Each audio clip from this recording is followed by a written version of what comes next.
For a lot of folks out there, gaming is their way to relax. The feeling of coming home from school or work, hopping into a voice call with the homies and playing some banter-filled matches, it's really a tough feeling to beat. It rejuvenates the soul, which is strange to me because I remember hearing all this stuff growing up in the 90s about how video games would rot your brain and make you become violent. That being said though, there have been a few disturbing examples of people with video game addictions and other unhealthy gaming relationships committing heinous crimes, from bloody disputes over rare in-game items to gaming romances turned sour to a kid shooting his parents over Halo 3 being taken away.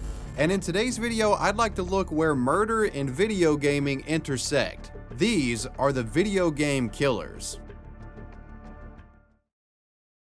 Before we start, I want to thank today's sponsor, Warby Parker, for providing your boy with a slick new pair of glasses. Warby Parker is committed to providing exceptional vision care online and in stores, offering eyeglasses, sunglasses, eye exams, and contact lenses. Their glasses start at just $95. Warby Parker is unique in that their try-at-home program allows you to try on 5 frames at home for free before even making a purchase. All you gotta do is take their quiz that gauges your face structure and style preferences, pick 5 frames that you like, and they'll be at your front door within days. I really enjoyed having multiple options here, and being able to take my time and try these frames out in the comfort of my own home was great. Out of the 5 samples that I got, I went with these Garrison polished silver frames with the oak barrel trim. I'm a big circular frame glasses guy, and I didn't have any in silver, and one thing that I really liked about these was the trim that I just mentioned. Like that's just some, that trim, man, it's nice. It's just like some very, very good craftsmanship going on here. So what are you waiting for? Try Warby Parker's free home try-on program. Order 5 pairs of glasses to try at home for free for 5 days. Remember, there's no obligation to buy. Ships free and includes a prepaid return shipping label. Try 5 pairs of glasses for free at warbyparker.com/wavy.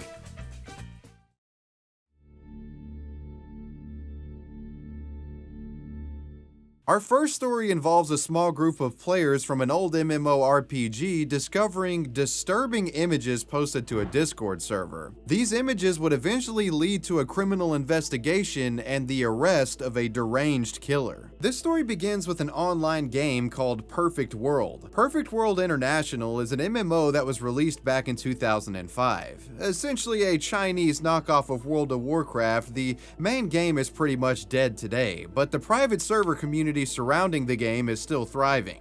And in 2019, one of these thriving private server communities was that of Perfect World Void. And it's a Perfect World Void player that will be the focus of this tale. That player was known by the name Minhaz. A highly active player inside this Perfect World private server, Minhaz was also an active member of the Perfect World Void Discord as well. In the Discord, he had a bit of a reputation and was known for being a troublesome troll of sorts. In particular, Minhaz was also known for being a staunch atheist, and he often left incendiary comments disparaging religion to the Discord server and in the game itself under the name Allah. Minhaz had a particular dislike for the religion of Islam, citing his hatred came from parents pushing their religious beliefs on him growing up. Now, Minhaz would often type in this sort of edgy / 4chan influenced dialect, so at times it was kind of difficult to tell if he was joking around. He really kept his intentions ambiguous at times. A lot of people wrote Minhaz off as being nothing more than just an edgy shitposter. So you might imagine when he sent the following message to a Perfect World Void community member on Discord, they probably thought he was kidding around. I just slaughtered my entire family and will most likely spend the rest of my life in jail if I manage to survive. His Discord associate replies, "Nani? I just woke up." The member likely thinking this was another one of Minhaz's trolling bits. Minhaz then replies, "I'm sorry, do you want the pics?" The friend replies, "Okay." Moments later, Minhaz begins sending over graphic photography showing 4 dead bodies covered in blood with their throats slit. Briefly in shock, the friend quickly replies, "That's not your family." Minhaz says, "It is." "If that's true, why did you do it? Hello? Is this another troll?" The apparent killer replies with, "No, I'm sorry to say."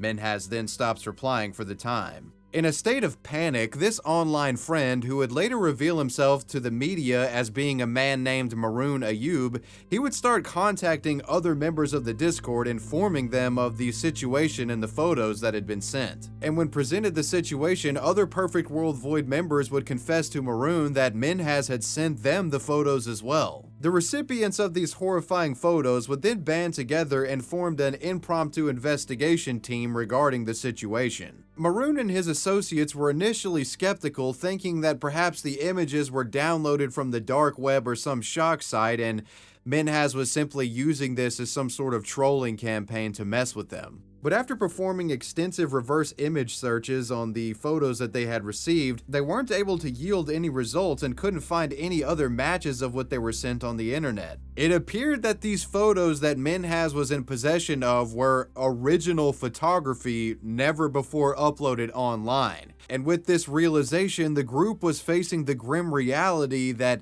Minhas was likely not joking in his messages. They were dealing with an extremely serious situation here. Moments after they had reached this conclusion, Minhas begins typing more messages to Maroon, explaining himself further. "I know I'm a pathetic coward subhuman. I'll be turning myself in. Why did you choose murdering them though? I've been planning this for 3 years. Why? I started skipping university in the first year I entered. It was for mechanical engineering. Believe me, if I could rewind time, I would. But after failing half my subjects, I had to repeat my courses. It is here in second semester that I started getting depressed and became an atheist and ultimately created this plan. So for 3 years, I've been telling my parents I go to university, when actually I was just hanging out at the mall 4 days a week. The mall is on the same route as my university. I told my parents that my classes weren't that long, so I would just chill at the mall from 8 a.m. to 1 p.m. while also going to community gym. I did this because I don't want my parents to feel the shame of having a son like me. I chose to kill them instead out of my own cowardice. Due to me being an atheist, I believe that this is the only life we get. I know it might sound confusing, but what's done is done and what had been planned has been concluded. I'm sorry if this makes you upset. Please try and remember the good times." So according to what Minhas had typed to Maroon here, it appeared as if the young man was living some sort of double life, lying to his family about attending college for multiple years, when in reality he was just skipping classes, going to the mall, and doing little more than playing a bunch of video games. And with this being college, there would be an eventual graduation date, and with this graduation date apparently looming, Minhas would decide to murder his family instead of simply going through the shame and telling the truth of what he had actually been doing for the past few years. Maroon replies, "It honestly doesn't affect me. I'm just sad that you chose to go this way, though I am sure your family loved you since you were able to kill them through their trust of safety. Even if you were at your lowest spot, you can fight your way up. But as you said, what's done is done.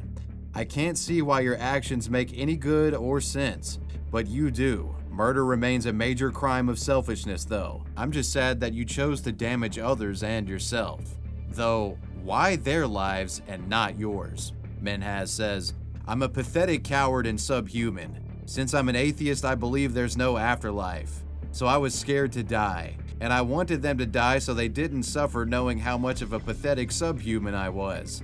It's all very selfish. I'm just pathetic." Minhas would go silent again. It's at this point where members of the Perfect World Void community started working on doxing Minhas as to reveal his full name and address so they could report him to police. Doing a meticulous social media deep dive, the Discord group managed to discover that the man's full name was Minhas Zaman, and an IP address associated with one of Minhas's accounts indicated him as being a resident of the Greater Toronto, Canada area. One online friend would discover that Minhas had at one point accidentally shared his home address with them during a PayPal transaction, and this address synced up with the Greater Toronto docs found in the IP grab. Members of Maroon's impromptu Discord investigative squad would then make calls to the Toronto police, informing them of the grisly photos sent on Discord and the messages that Minhas had been sending about his family. Taking the matter seriously, police looked over the reports and verified the address was indeed the Zaman family residence.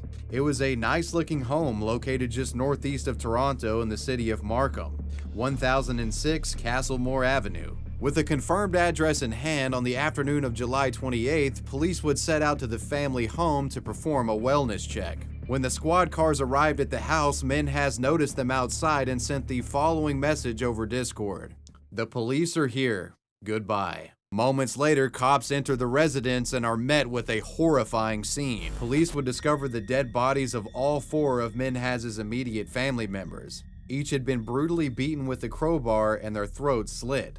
The victims included his 50-year-old mother, his 59-year-old father, his 21-year-old sister, and 70-year-old grandmother. In the wake of the gruesome discovery, Minhas was immediately arrested and charged with 4 counts of first-degree murder. This Perfect World Discord killer had been taken into custody thanks to the help of the online community surrounding the game. It was later discovered by police that Minhas had actually systematically executed his murders the day prior. On the afternoon of July 27th, his father and sister went to their respective jobs. Mother and grandmother would remain home with Minhas. When his mother and grandmother would take a nap, that's when Minhas started his killing spree, killing them in their sleep. After dispatching the 2, Minhas would log on to Perfect World and began messaging people about the killings on Discord. Several hours later, his sister would come home. The deranged man ambushes her at the door with a crowbar and slits her throat, killing her. Minhas would do the same around midnight to his father when the man returned from work.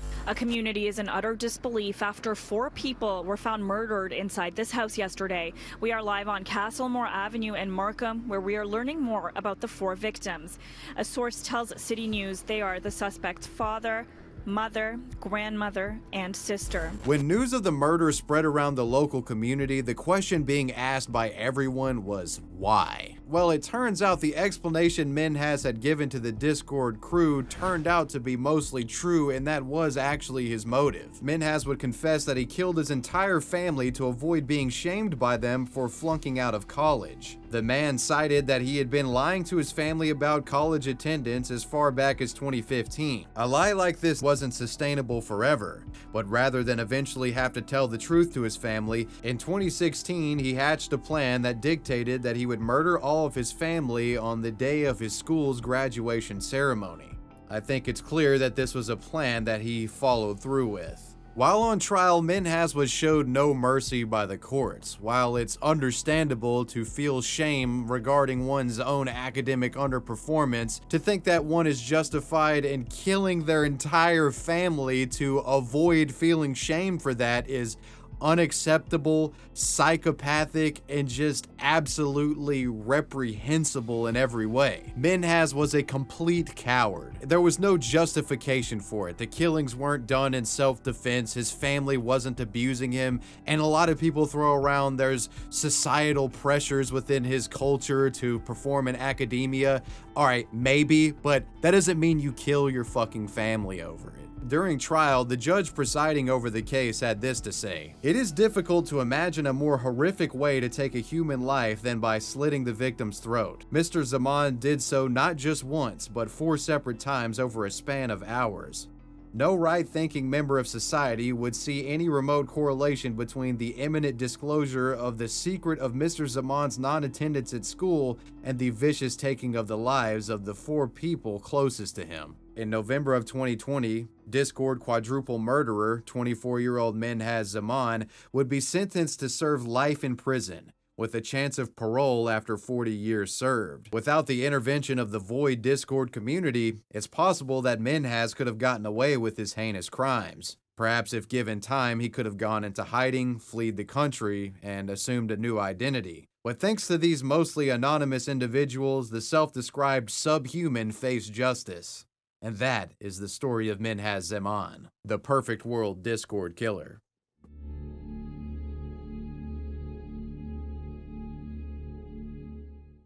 Our next story involves 2 Chinese gamers getting into a dispute over a rare in-game item. When one player betrays the trust of another, things quickly get criminal. This story begins with an old online game, Legend of Mir 3. Legend of Mir was a top-down isometric MMORPG released in 2004. Developed by South Korean studio We Made Games, the title was immensely popular in Asia and once maintained an active player base of over 750,000 users. While the game itself is now defunct and serves as a forgotten relic of the MMO era, a criminal case stemming from the game is still talked about today. This infamous tale begins all the way back in 2004 with two Legend of Mir players, 41-year-old Chu Chongwei and 26-year-old Zhu Taoyun. Chu and Zhu both lived in the Chinese city of Shanghai, and while they knew where each other lived, they didn't really hang out in person. Most of their friendship existed on the internet through the Legend of Mir. The two would occasionally team up in the game to clear dungeons and hunt for loot in the Legend of Mir world. And speaking of loot, any of you watching that are familiar with MMORPGs know just how much drama rare loot drops can cause. Yeah, I want that ring. I do. Alright. Who else wants it other than rogues? Because all the rogues can't roll on it. Kron, what are you doing? What the fuck? Oh my god! What the fuck? Oh my god. I mean, a dispute over a rare item can cause year-long friendships to disintegrate and even the tightest of guilds to implode from within. Which of course brings us to the topic of the Dragon Saber. A sought-after, high-leveled, and graphically impressive melee weapon, the Red Dragon Saber was one of the rarest drops in the Legend of Mir. An item coveted by all and wielded only by the luckiest and wealthiest of in-game players. And that being said, one day, Chu was playing with another in-game friend named Lee, and they just so happened to get the item as a drop. Upon the discovery of the drop, the two would make a pact, agreeing to basically share the Dragon Saber and lend it amongst themselves when a person needed it. Now this is where Zhu comes back into the equation. Eventually he would learn of Chu's Dragon Saber drop, and he also learned that Chu was cool with lending it out to people. So one day he asked Chu if it would be okay for him to borrow the item as well. Chu, feeling as if he could trust Zhu, at some point lends out the blade to the 26-year-old. And for a short time things go well with Zhu hanging onto the blade, not doing anything shady with it. But like many other legendary blades in fiction, sometime after wielding it, he starts getting devious thoughts flood his mind. The man gets greedy. While in possession of the sword, Zhu finds himself browsing eBay and notes that people were selling Legend of Mir items on the site. And to be specific, he noted that some Legend of Mir Dragon Sabers had been selling on eBay for close to 8,000 yuan, an amount that comes close to $1,000 adjusted for today's inflation. For a virtual sword, that's a pretty hefty price tag. After learning of the sword's real-world value, that's when Zhu makes the decision to betray the trust of his online associate and sell the blade. The Dragon Saber would eventually sell to an anonymous individual for the price of 7,200 yuan, which comes out to approximately $900 adjusted for inflation. Naturally, time would come for Chu to ask for the blade back from Zhu. And whenever Zhu informed him about the sale, that's when Chu became enraged. Chu would ask for some sort of monetary split from the blade thief regarding the sale. The idea was entertained by Zhu for some time, but no money was ever doled out and the guy ghosted him. Furious, Chu would go to the police over the matter, explaining that someone had stolen his online item. But to his surprise, police informed him that there was nothing they could do about it because digital property wasn't considered real property under the law. So technically, no crime actually occurred. Seeing that no justice would be served, that's when Chu takes matters into his own hands and hatches a sinister plot. In October of 2004, reports say that Chu would travel to Zhu's apartment complex on Kipu Road in the city of Shanghai. And in the early hours of the morning, the incensed man would break into Zhu's residence. Zhu is awoken by the intruder, but before he has time to process what's happening, he's attacked by a knife-wielding Chu Chongwei. Chu would go into a blind rage, brutally stabbing Zhu in the chest. The man would pass away sometime later. Likely feeling that he got revenge from the situation, Chu would then turn himself into police. Chu would eventually be convicted of murder and was initially sentenced to death for his disproportionate response to having his item stolen in a game. However, the sentence would be reduced to life in prison. The family of the murdered young Zhu is quoted as saying this: "We want Chu to die, and immediately." While no such capital punishment was ever executed, Chu will have to live the remainder of his days knowing that he threw his life away over an item in a game that doesn't even exist anymore. Was it worth it?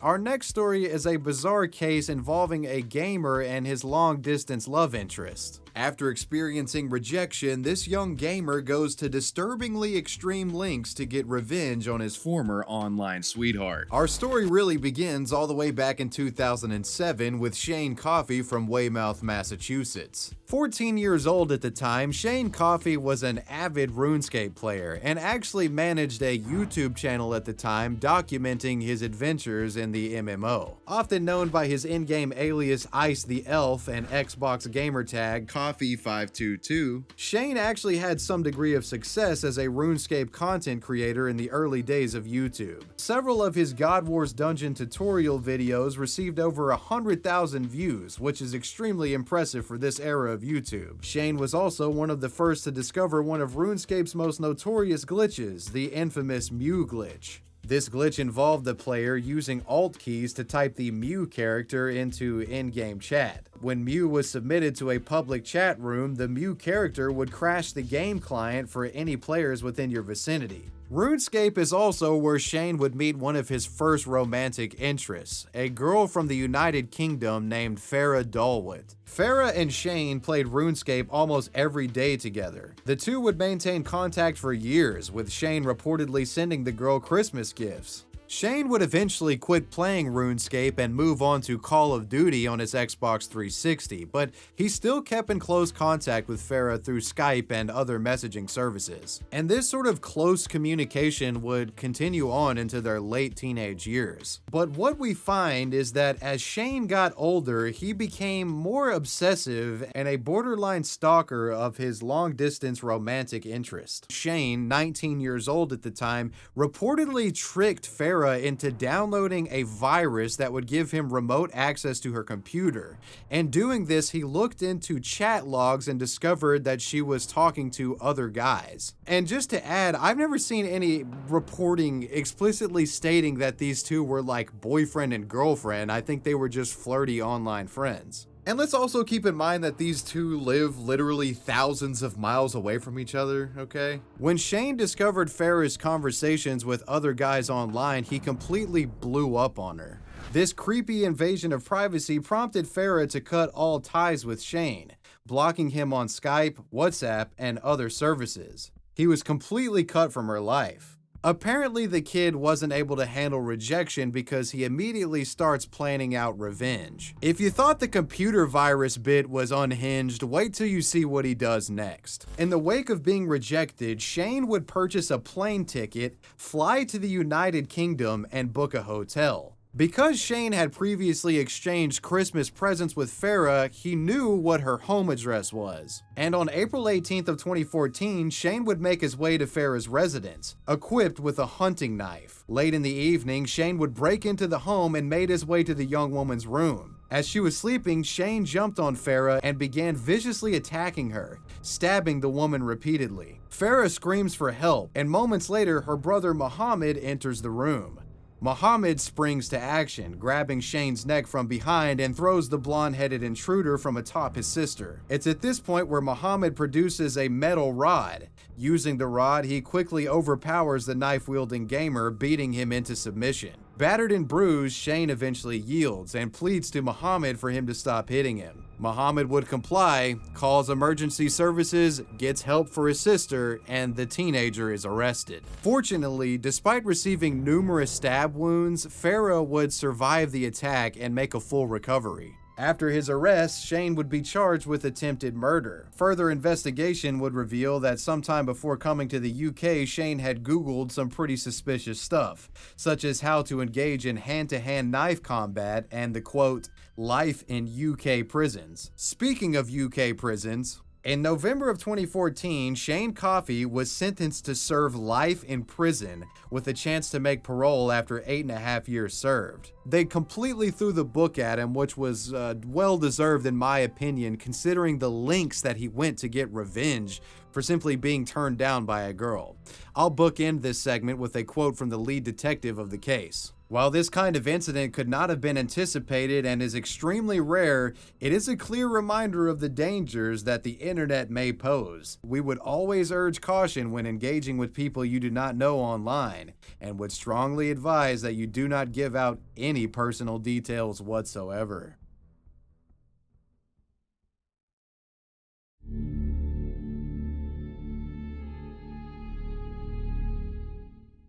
Our next story is a deeply disturbing one, involving a seemingly well-adjusted teenager shooting his family after they took away his copy of Halo 3.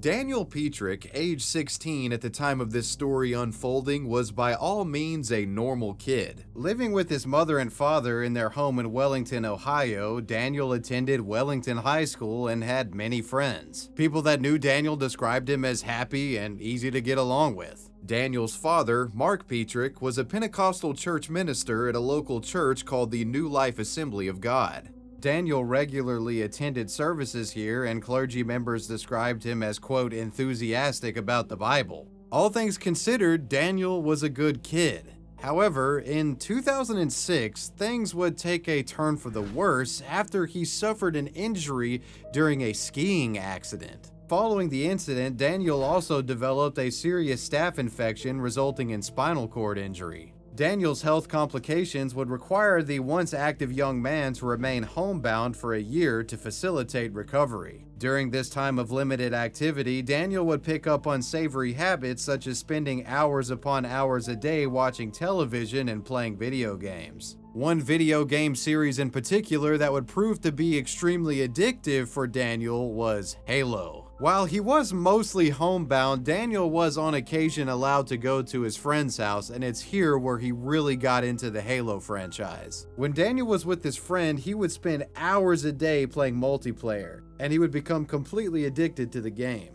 Daniel would attempt to play Halo at his house as well, but after his religious father discovered the game's ESRB rating, the aliens, and the excessive violence in the game, he banned it from the house. And seeing his son's growing addiction to Halo, he would give him an ultimatum: either stop playing the game or get out. After receiving this ultimatum, Daniel would choose the latter option and go stay with his friend for the weekend. There, he would play more Halo and continue to feed his addiction. At this point, it's really the story of a gaming addiction deteriorating a family relationship, but it gets far worse than that.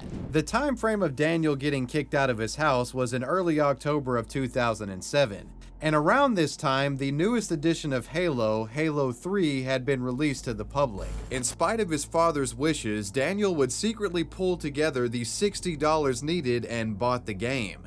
He was eager to grind away at hours of multiplayer matches. However, at some point when Daniel was returning home, his father catches him attempting to smuggle the copy of Halo 3 into the Petrick residence. After this discovery, the coveted game was immediately confiscated by Mark. The disgruntled father would put the copy of the game in his lockbox next to his 9mm handgun. While Daniel was extremely upset the night of the confiscation, as days passed it appeared he relaxed and came to terms with the loss of the game. But this state of placation was all a big show, as Daniel had formulated a devious plot to get his hands back on the game. On the evening of October 20th of 2007, Daniel would discover the location of his father's lockbox keys. While his parents were distracted watching television, Daniel would sneak into his parents' room and break into the safe, taking not only the copy of Halo 3, but also his father's gun. At approximately 7 p.m., Daniel reportedly walked up to his parents from behind as they were sitting on the couch. And it's at this point he's quoted as saying, "Can you two close your eyes? I have a surprise for you."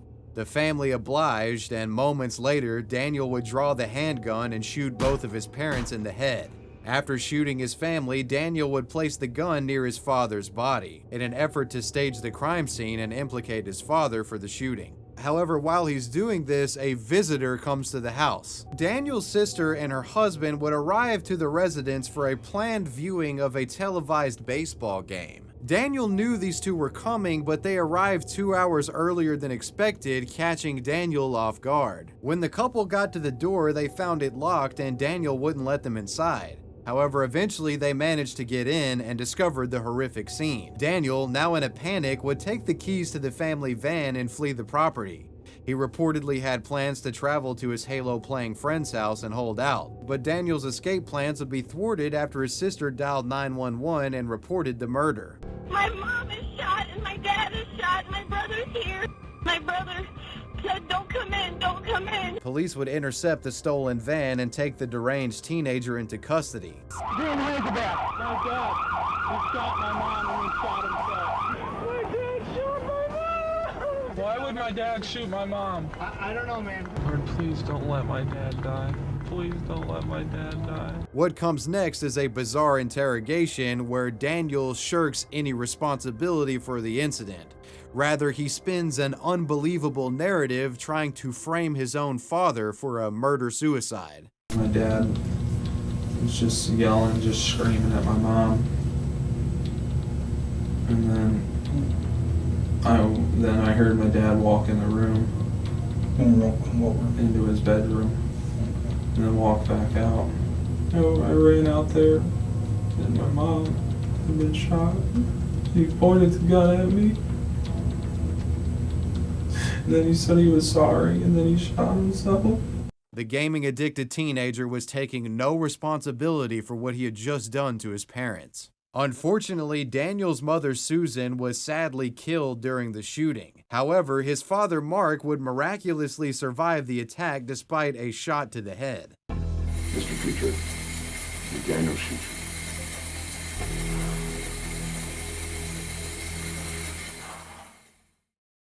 Mark would eventually make a full recovery and would be able to participate in the inevitable murder trial that his son would be facing. Daniel's trial would begin in December of 2008. In court, prosecutors would attempt to portray Daniel as a cold and calculated killer, a deranged sociopath that was willing to kill his own family over something as trivial as a video game. They noted that Daniel had planned out his murderous plot a week ahead of time and attempted to frame his father after the killing.